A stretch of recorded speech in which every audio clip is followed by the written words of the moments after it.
I'm Jonathan Miller, founder and artistic director of Chicago A Cappella. With me is John William Trotter, a wonderful conductor from Canada who is now professor of choral music at Wheaton College here in the Chicago area.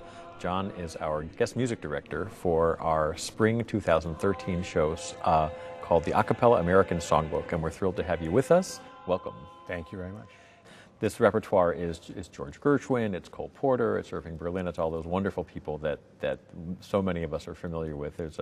There's a wit and a charm to the lyrics and the music. Tell me what draws you about this repertoire. So partly that, partly the quick-wittedness of some of it, and equally the sort of honest, hard-on-sleeve directness that you can get away with in music that you can't otherwise.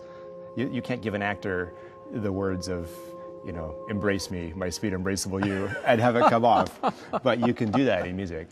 And so often when you hear those words, when we hear somebody that we love say something we've been waiting to hear, we often say, hey, that's music to my ears, you know? And we read back music in those times in our lives, and there are some people who are gifted in just wrapping that up, clothing those words that way, and it's timeless. Oh, that's really beautifully said.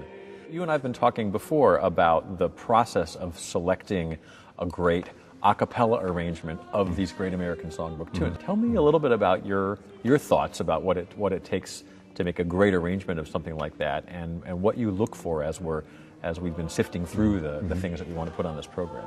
So it should make something good better. You know, it should understand what is so great about it and amplify that, as opposed to working against it. And often, you know, if you're dealing with a love song, it's a solo thing, but also not, because it's a shared experience.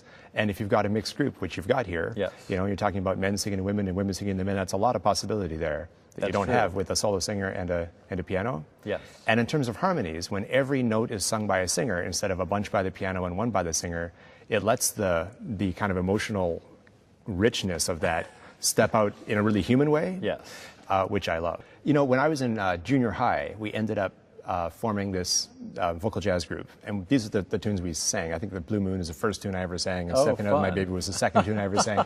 So long before I knew anything about the background and the cultural context of any of this stuff, I just thought that these were the songs that everybody sang. We've talked about the ballad thing, about how you can, you know, take those words and kind of wrap them up. But I also love the up-tempo stuff because of the groove. I love the way that sinks really deeply into people. It does. I love how it's like part of their inner being, like a boom, boom, gong, gong, instead of just the head thing. And the ba is a felt, embodied thing. It's not something you get with your ears. You know, you get it with all of you, and that's why it reaches out to people. You know, all of them.